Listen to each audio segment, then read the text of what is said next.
여러분은 진정한 영웅이 누구라고 생각하시나요? 화려한 무대에서 박수 받는 사람일까요?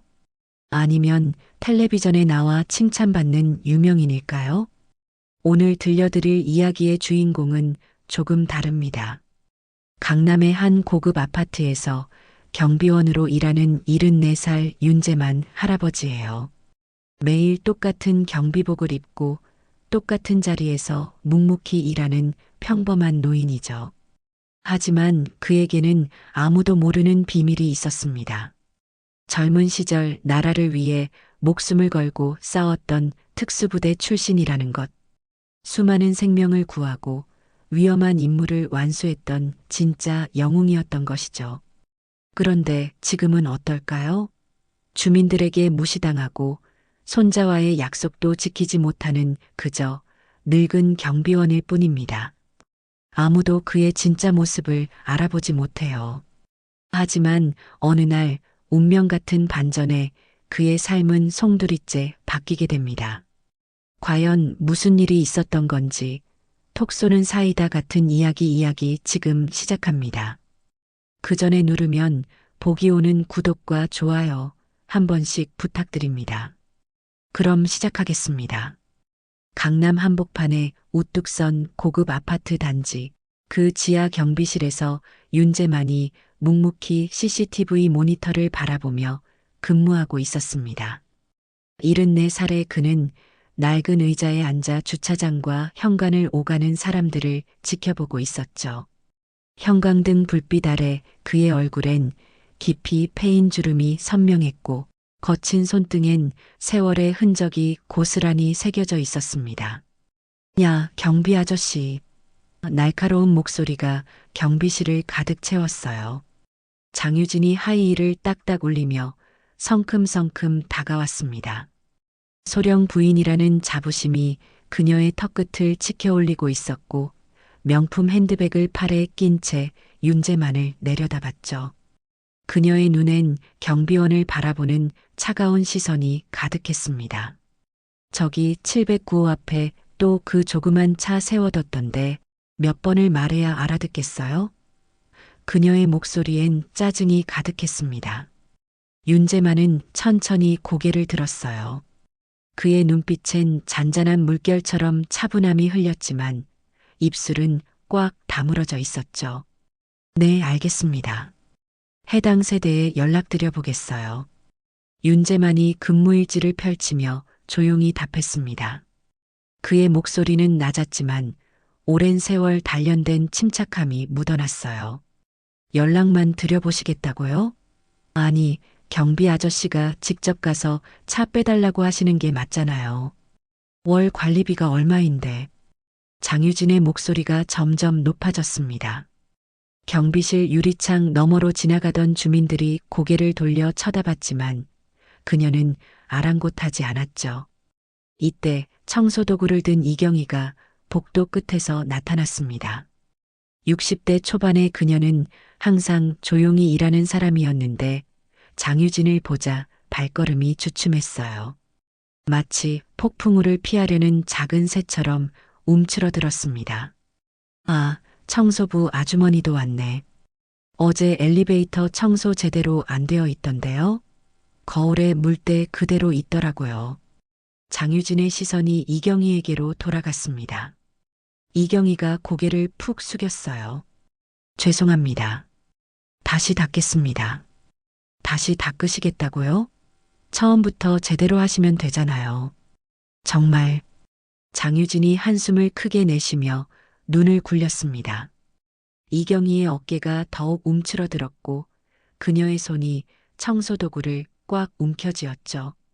윤재만이 천천히 일어섰습니다. 그의 키가 생각보다 컸고 어깨도 꽤 넓었어요. 오랜 세월 구부정하게 지내왔지만 일어선 그의 모습에는 뭔가 범상치 않은 기운이 흘렸습니다. 부인, 이경희 아주머니는 항상 성실하게 일하시는 분입니다. 장유진이 눈을 크게 뜨며 윤재만을 쳐다봤습니다. 뭐라고요? 경비 아저씨가 지금 저한테 뭐라고 하시는 거예요? 경비실에 잠시 침묵이 흘렸어요. 공기가 무거워졌고 이경희는 더욱 고개를 숙였습니다. 윤재만은 잠시 망설였습니다. 그의 목 근육이 팽팽해졌다가 다시 이완되었어요.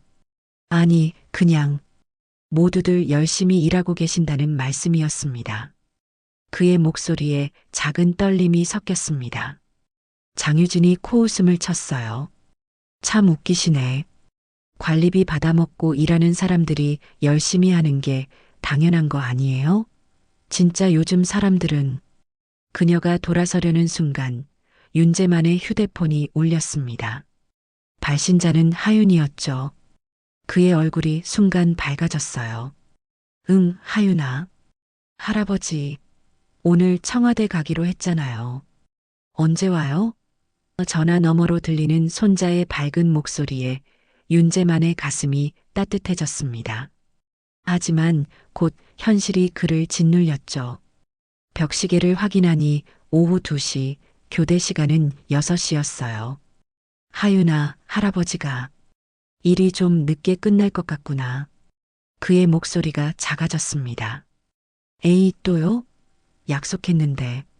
전화 너머로 들리는 손자의 실망한 목소리에 윤재만의 가슴이 무너져 내렸어요. 목구멍이 메이고 시야가 흐려졌습니다. 미안하다, 하윤아. 다음에 꼭 가자. 할아버지가 약속한다. 전화를 끊고 나서 윤재만은 깊은 한숨을 내쉬었습니다. 장유진은 이미 돌아선 뒤였고 이경희도 조용히 자리를 떠났어요. 경비실엔 다시 정막이 내려앉았죠. 윤재만은 낡은 의자에 주저앉았습니다. 그의 어깨가 축 늘어졌고 등이 구부러졌어요. 손자와의 약속을 또 지키지 못했다는 자책감이 그를 짓눌렸습니다. 창밖으로 보이는 아파트 주민들은 각자의 삶을 살아가고 있었지만 그에게는 아무도 관심을 기울이지 않았어요.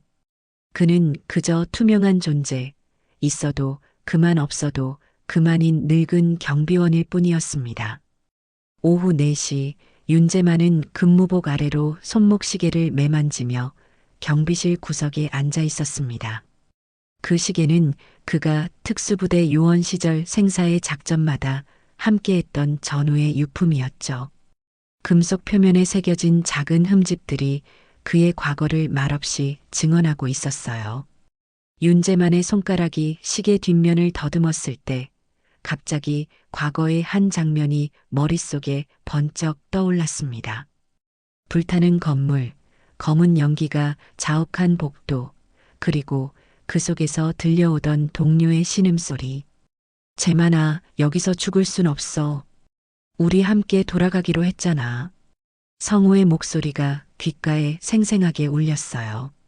윤재만은 눈을 꽉 감았습니다. 그때의 뜨거운 열기와 타는 냄새가 코끝을 스쳤죠. 29년 전 그날 윤재만은 성우를 업고 불길을 뚫고 나왔습니다. 하지만 성우는 병원에서 숨을 거두며 자신의 시계를 윤재만에게 건넸죠. 이걸 차고 평범하게 살아.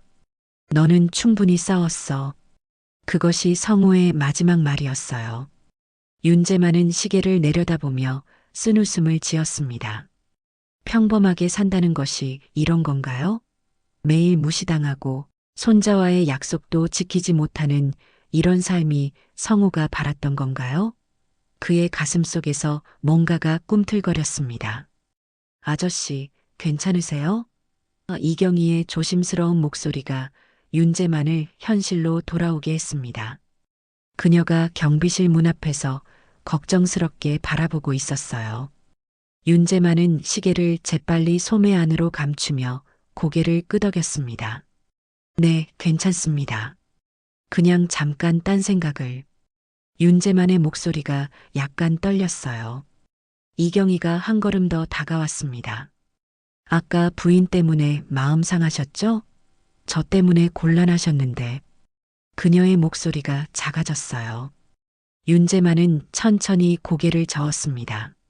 아니에요. 당신 잘못이 아닙니다. 하지만 그의 마음속 깊은 곳에서는 무언가가 달아오르고 있었어요. 젊은 시절 그가 지켜왔던 가치들, 약자를 보호하고 정의를 세우던 그 마음이 다시 살아나고 있었습니다. 아저씨는 참 다르시네요. 이경희가 조용히 말했습니다. 다른 분들은 저 같은 사람한테 관심도 없는데 항상 저를 사람 취급해 주시거든요. 그녀의 눈에는 오랫동안 쌓인 상처와 외로움이 담겨 있었어요. 윤재만이 그녀를 바라봤습니다. 성우가 그에게 했던 말이 떠올랐어요. 재만아, 우리가 지켜야 할 건 나라만이 아니야. 우리 주변의 작은 사람들, 그들도 지켜야 할 소중한 존재들이지. 이경희 아주머니, 당신은 소중한 분입니다. 매일 이 아파트를 깨끗하게 만들어 주시잖아요. 윤재만의 진심이 담긴 말에 이경희의 눈이 촉촉해졌어요. 그녀는 오랫동안 이런 따뜻한 말을 들어본 적이 없었습니다. 오후 5시가 되자 윤재만은 경비실 밖으로 나와 아파트 주변을 둘러보기 시작했습니다. 이것은 그의 오래된 습관이었어요. 특수부대 시절 작전 전 항상 주변 환경을 파악하던 버릇이 아직도 남아 있었죠. 그의 눈은 자동으로 사각지대와 비상구, 그리고 위험 요소들을 찾아내고 있었습니다. 지하 주차장을 걸으며 윤재만은 자신의 모습을 돌아봤습니다. 주민들에게 그는 그저 늙은 경비원일 뿐이었어요. 아무도 그가 나라를 위해 목숨을 걸었던 사람이라는 걸 모르고 있었습니다. 때로는 그것이 편했지만 오늘 같은 날엔 무력감이 밀려왔죠. 윤재만은 손목 시계를 다시 한번 바라봤습니다. 시계 뒷면에 새겨진 함께 돌아가자 마이너스 성우라는 글자가 희미하게 보였어요. 성우야, 이게 우리가 꿈꾸던 평화로운 일상인가? 그가 혼잣말로 중얼거렸습니다. 경비실로 돌아온 윤재만은 창밖을 바라봤습니다. 해가 지고 있었고 아파트 불빛들이 하나둘 켜지기 시작했어요. 이 모든 불빛 뒤에는 각자의 삶을 살아가는 사람들이 있었습니다. 그리고 그는 그들을 지키는 첫 번째 방어선이었죠. 하지만 아무도 그를 필요로 하지 않는 것 같았어요. 윤재만은 모르고 있었습니다. 내일 그의 진짜 모습이 드러날 운명의 순간이 다가오고 있다는 것을. 그리고 그 순간이 그의 인생뿐만 아니라 이 아파트 공동체 전체를 바꿔놓을 거라는 것을 말이에요. 다음 날 오후 2시 윤재만은 경비실에서 근무일지를 정리하고 있었습니다. 평범한 하루가 될 것이라 생각했던 그때 갑자기 화재 경보기가 요란하게 울려 퍼졌어요. 삐, 삐. 귀를 찢는 경보음이 아파트 전체를 뒤흔들었습니다. 윤재만은 즉시 CCTV 모니터를 확인했어요. 15층 장세진 소령의 집에서 연기가 솟구치고 있었습니다. 모니터 화면 속에서 검은 연기가 복도로 새어나오는 모습이 보였죠. 윤재만의 심장이 빨라지기 시작했어요. 불이야, 불났어. 복도에서 주민들의 비명소리가 들려왔습니다. 윤재만은 경비실에서 뛰쳐나와 엘리베이터 앞으로 달려갔어요. 그때 15층에서 내려오던 주민 한 명이 숨을 헐떡이며 소리쳤습니다. 경비 아저씨, 위에 아이가 있어요. 10살짜리 아이가 아직 안 나왔어요. 그 말에 윤재만의 온몸에 전율이 흘렀습니다. 아이, 10살. 하윤이와 비슷한 나이의 아이가 불길 속에 갇혀 있다니. 아파트 현관 앞에는 이미 주민들이 몰려들어 우왕좌왕하고 있었어요. 이경희가 울먹이며 소리쳤습니다. 누가 119 불렀어요? 빨리 불러요. 다른 주민들도 공포에 질린 채 서로를 바라만 보고 있었죠. 아직 소방차가 안 왔는데 어떡하죠? 위험해요. 가까이 가지 마세요. 사람들의 목소리가 뒤섞였습니다. 그때 15층에서 아이의 울음소리가 들려왔어요. 엄마, 엄마. 절망적인 외침이 아파트 전체에 울려 퍼졌습니다. 윤재만은 1초 동안 망설였습니다. 그의 머릿속에 성우의 목소리가 떠올랐어요. 재만아, 우리가 지켜야 할 건 나라만이 아니야. 우리 주변의 작은 사람들, 그들도 지켜야 할 소중한 존재들이지. 그 순간 윤재만의 눈빛이 변했습니다. 74살의 늙은 경비원이 아니라 과거 수많은 생명을 구해낸 특수부대 원사의 모습이 되살아났어요. 그는 근무복 단추를 풀어 헤치며 계단으로 달려갔습니다. 아저씨, 위험해요. 이경희가 소리쳤지만 윤재만은 이미 계단을 뛰어오르고 있었어요. 10층, 11층, 12층. 그의 다리에는 아직도 젊은 시절의 힘이 남아 있었습니다. 숨이 차올랐지만 멈출 수 없었어요. 15층에 도착하자 복도는 이미 연기로 가득했습니다. 윤재만은 옷소매로 코와 입을 막고 장세진 소령 집 앞으로 다가갔어요.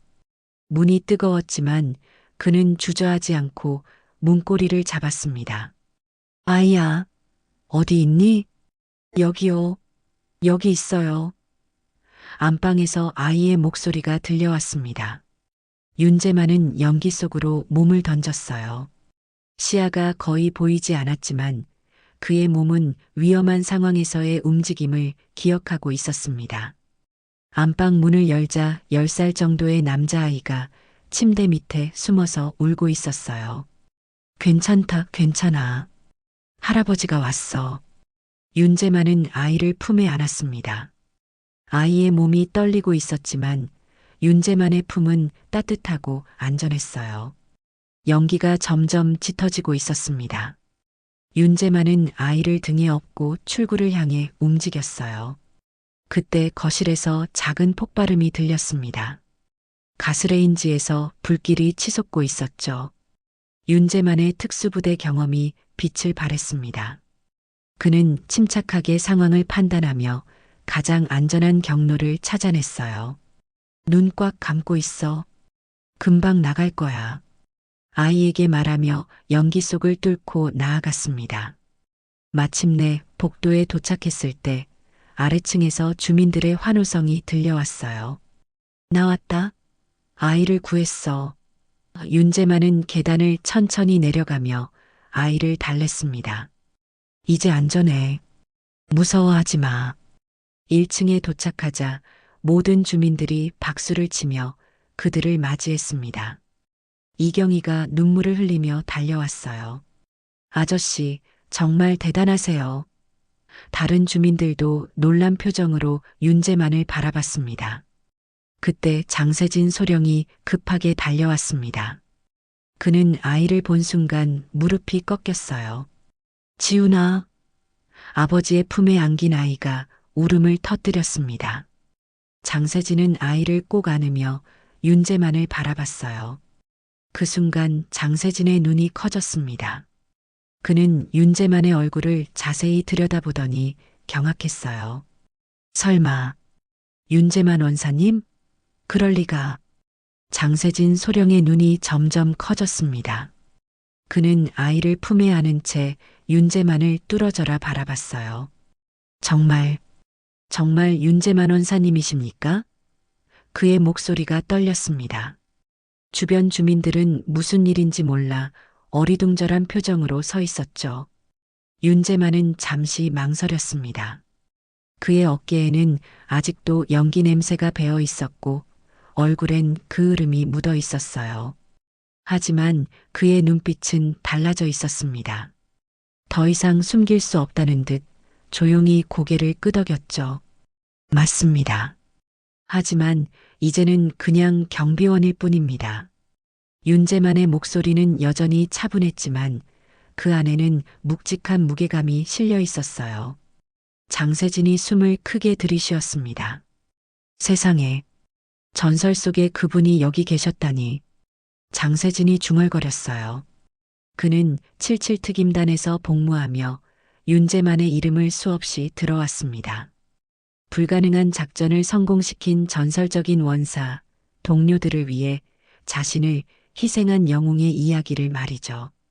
주민들 사이에서 웅성거림이 일어나기 시작했습니다. 저분이 그런 분이셨어? 경비 아저씨가? 도대체 무슨 일이야? 사람들의 시선이 윤재만에게 집중되었어요.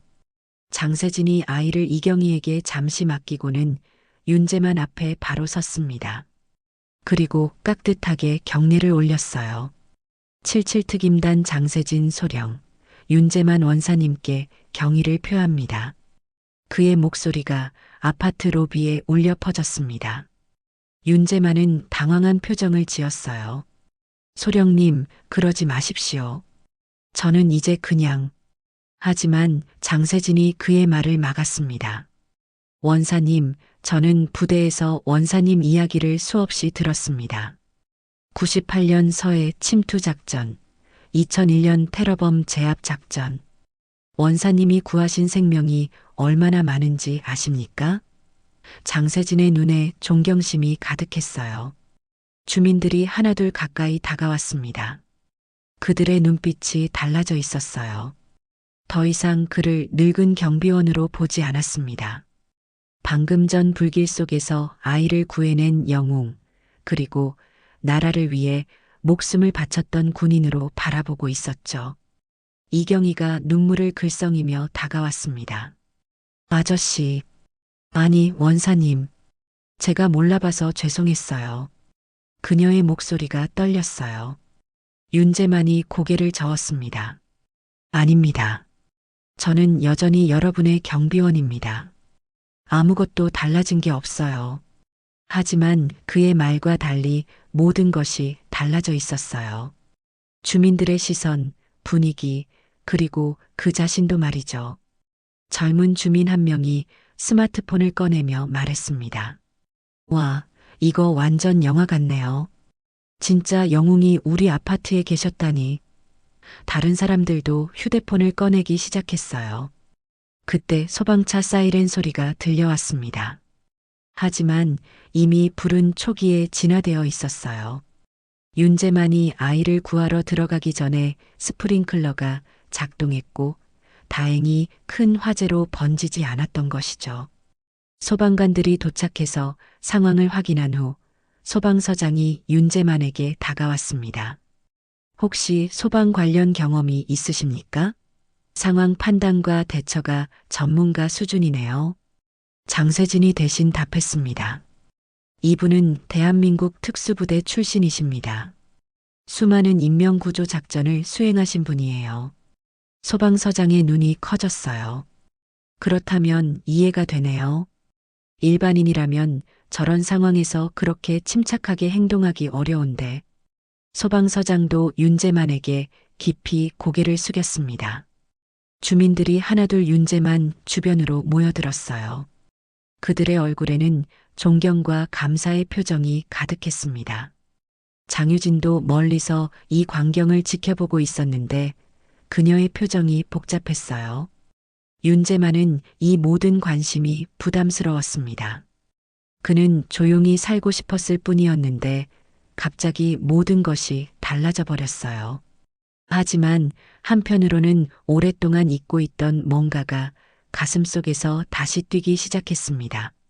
성우가 말했던 것처럼 그는 아직 지켜야 할 사람들이 있었어요. 그리고 오늘 그는 다시 한번 생명을 구했습니다. 이것이 바로 그가 살아가는 이유였죠. 며칠이 지난 후 아파트의 분위기는 완전히 달라져 있었습니다. 윤재만이 아이를 구한 이야기는 주민들 사이에 빠르게 퍼져나갔고 그의 정체가 알려지면서 모든 것이 변하기 시작했어요. 가장 큰 변화를 보인 사람은 다름 아닌 장유진이었습니다. 그날 오전 9시 윤재만이 경비실에서 근무일지를 작성하고 있을 때였어요. 똑똑똑. 조심스러운 노크 소리가 들렸습니다. 고개를 들어보니 장유진이 서 있었는데 평소와는 전혀 다른 모습이었죠. 화려한 옷차림 대신 수수한 정장을 입고 있었고 얼굴에는 진심 어린 미안함이 가득했어요. 윤 원사님.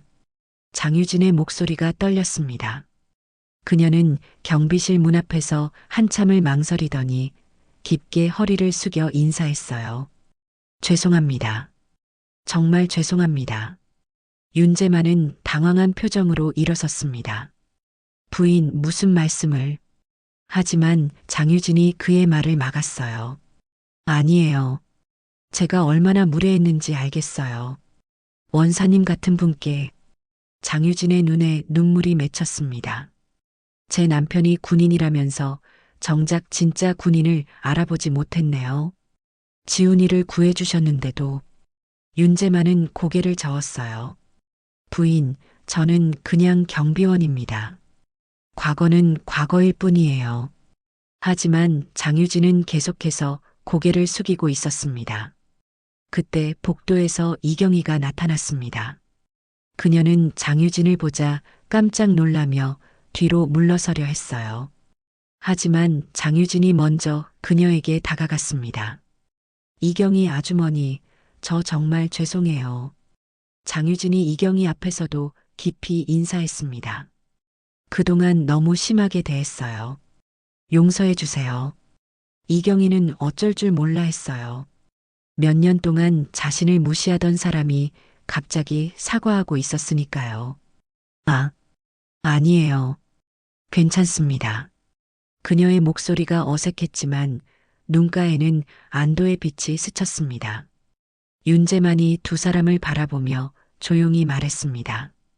부인, 과거 일은 잊으십시오.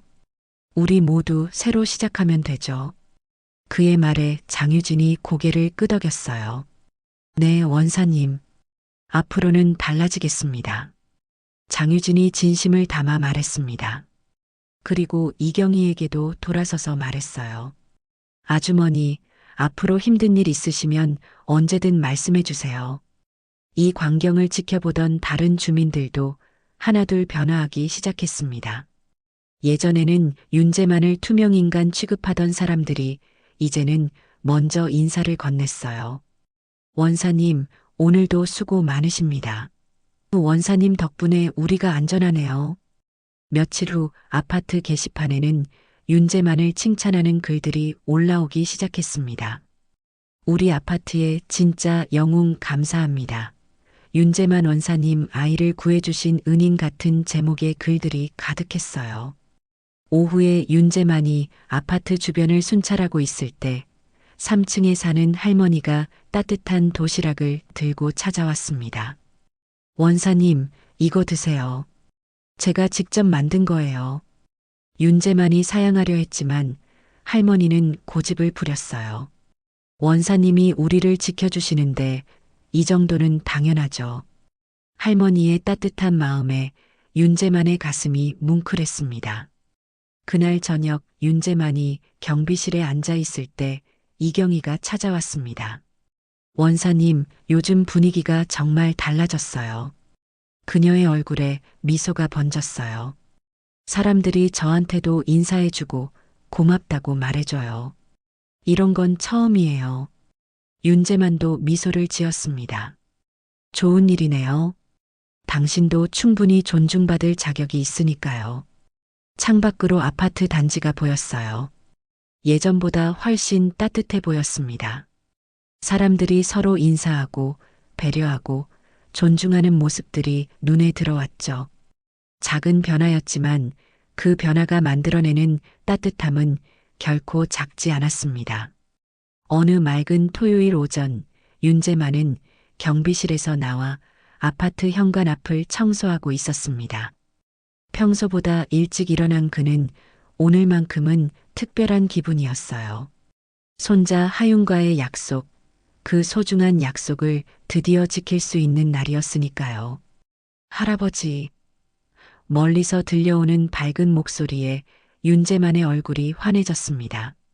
8살 하윤이 작은 다리로 뛰어와 윤재만의 품에 안겼어요. 아이의 따뜻한 체온이 윤재만의 가슴을 녹였습니다. 하윤아, 오늘 드디어 청와대 가는 날이구나. 윤재만이 손자의 머리를 쓰다듬으며 말했습니다. 하윤의 눈이 반짝였어요. 정말요? 진짜 갈 수 있어요? 아이의 목소리에 설렘이 가득했습니다. 윤재만은 고개를 끄덕이며 미소를 지었어요. 오늘은 토요일이었고 다른 경비원이 대신 근무하기로 했었습니다. 버스에서 지하철로 갈아타며 청와대로 향하는 길, 하윤은 창밖 풍경을 신기하게 바라봤어요. 할아버지, 아파트 사람들이 요즘 할아버지한테 인사 많이 해요. 왜 그래요? 윤재만이 잠시 망설이다가 대답했습니다. 할아버지가 좋은 일을 했거든. 어떤 좋은 일이요? 하윤의 호기심 가득한 눈빛에 윤재만은 아이가 이해할 수 있는 말로 설명했어요. 불이 났을 때 아이를 구해줬단다. 하윤의 눈이 더욱 커졌습니다. 와, 할아버지가 영웅이네요.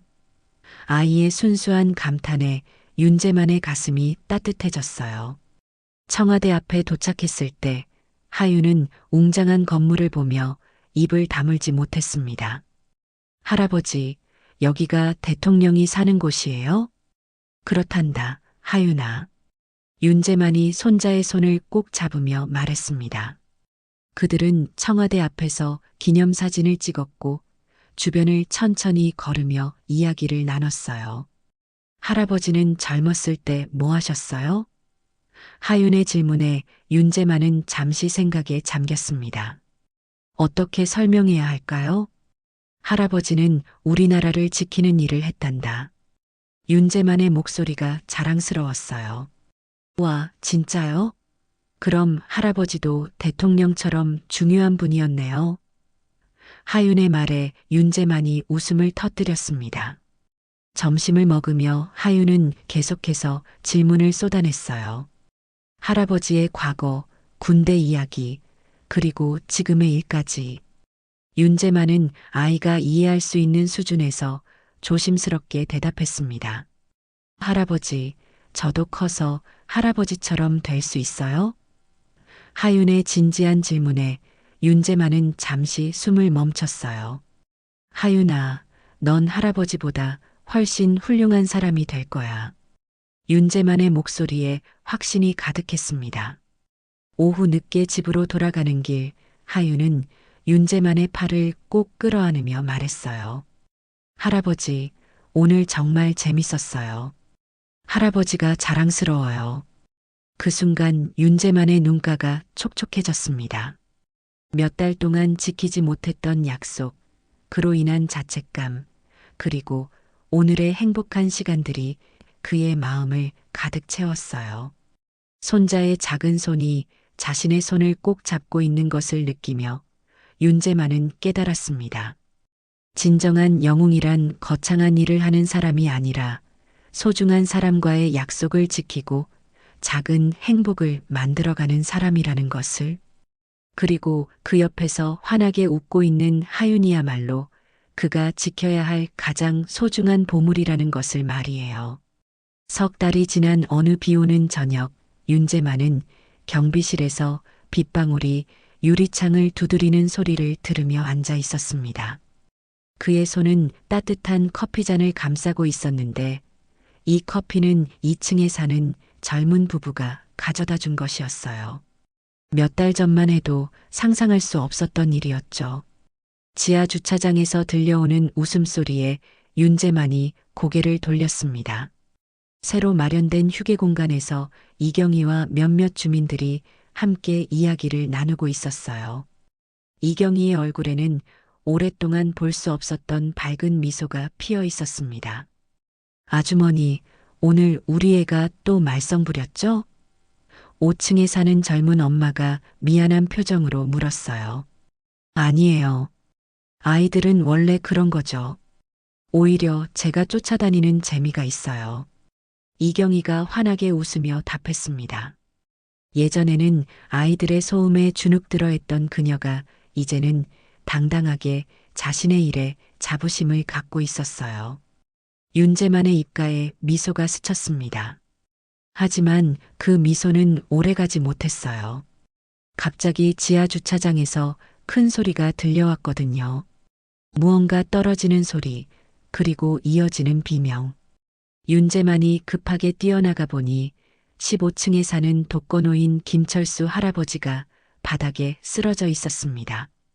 그의 옆에는 산산조각 난 우유병이 흩어져 있었고 할아버지의 얼굴은 고통으로 일그러져 있었어요. 할아버지, 어디 다치셨어요? 휴게 공간에 있던 주민들이 우르르 몰려왔습니다. 이경이가 제일 먼저 달려와 할아버지 곁에 무릎을 꿇었어요. 다리가 아파요. 할아버지가 신음하며 말했습니다. 윤재만이 재빨리 상황을 파악했어요. 할아버지의 왼쪽 발목이 부자연스럽게 꺾여 있었습니다. 119부터 불러야겠어요. 젊은 엄마가 떨리는 손으로 휴대폰을 꺼냈습니다. 잠깐만요. 윤재만이 침착하게 말했습니다. 할아버지, 숨 쉬는 게 어렵거나 가슴이 아프진 않으세요? 그의 목소리는 차분했지만 권위가 있었어요. 아니에요. 그냥 발목만. 할아버지가 약하게 답했습니다. 윤재만은 특수부대 시절 익힌 응급처치 지식을 떠올렸습니다. 이경이 아주머니, 청소용 수건 좀 가져다 주세요. 그리고 부목으로 쓸만한 딱딱한 것도요. 이경이가 재빨리 움직였고 다른 주민들도 각자 할 수 있는 일을 찾아 나섰어요. 젊은 엄마는 119에 신고했고 다른 주민은 할아버지를 따뜻하게 해줄 담요를 가져왔습니다. 할아버지, 조금만 참으세요. 금방 나아지실 거예요. 윤재만이 능숙하게 응급처치를 하며 말했습니다. 그의 손길은 정확하고 부드러웠어요. 김철수 할아버지가 윤재만을 올려다봤습니다. 고맙네요, 원사님.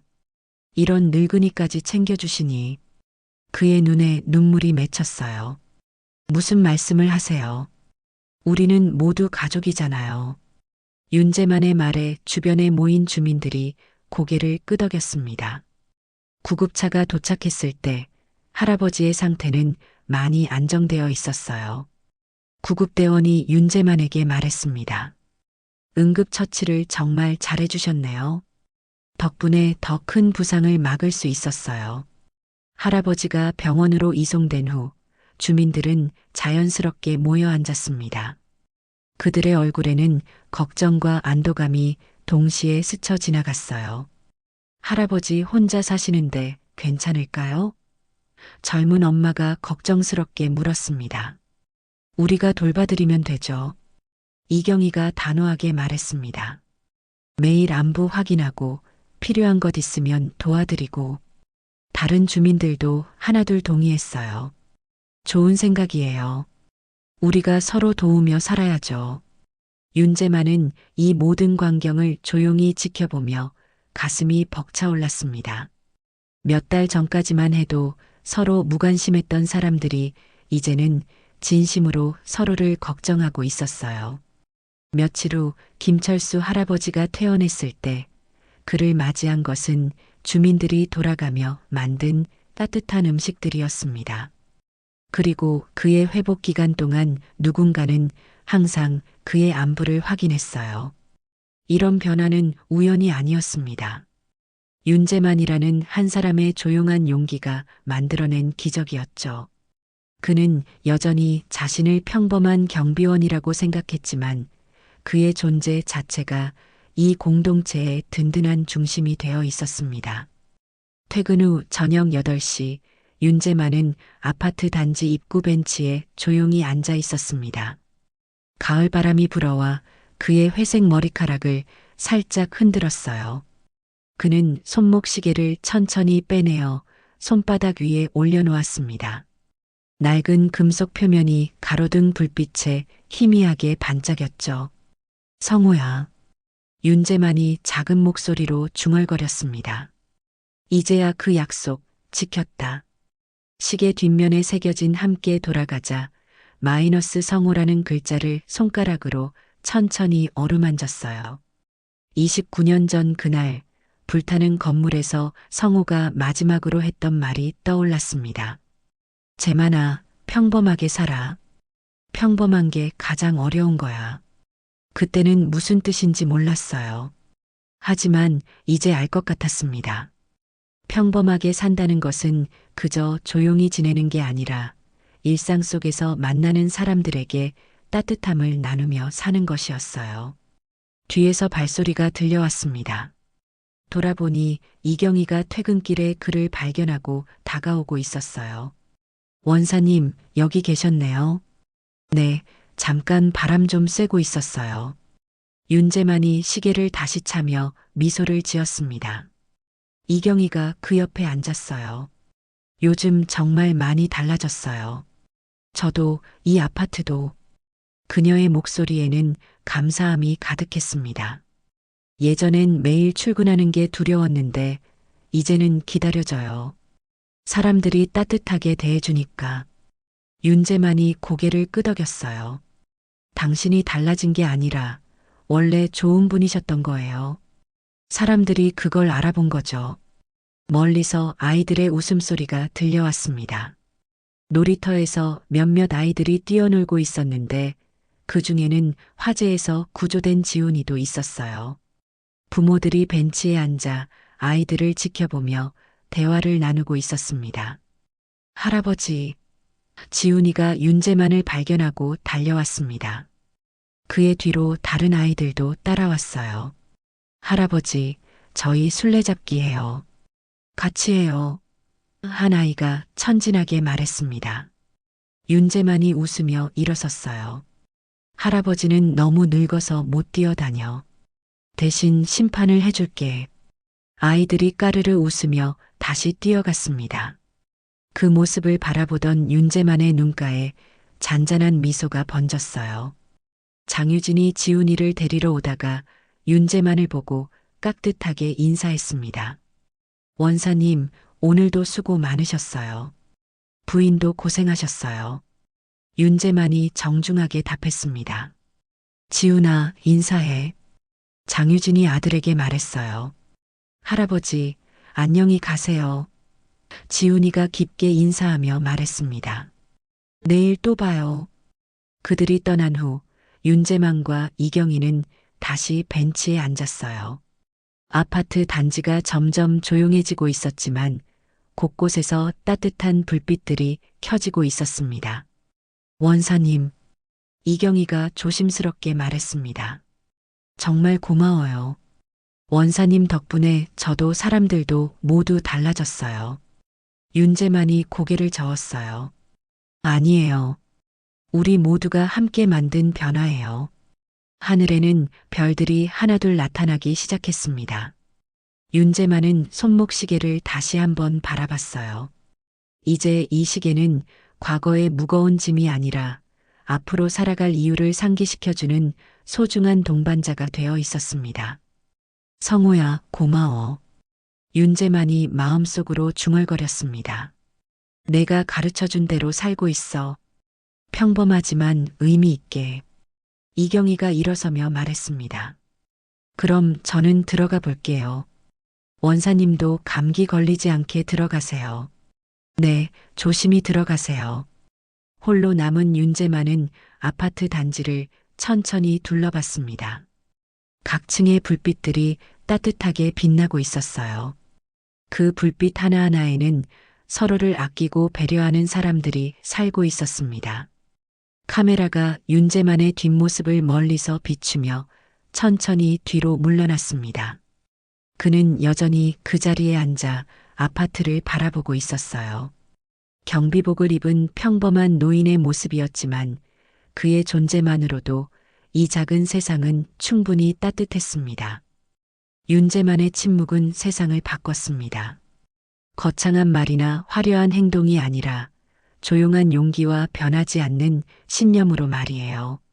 그리고 그 변화는 지금도 계속되고 있었습니다. 한 사람의 작은 선택이 만들어낸 아름다운 기적이었죠.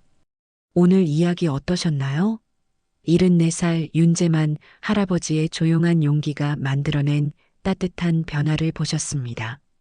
특수부대 출신이라는 화려한 과거보다도 평범한 일상 속에서 보여준 그의 진정성이 한 아파트 공동체 전체를 바꿔놓았죠.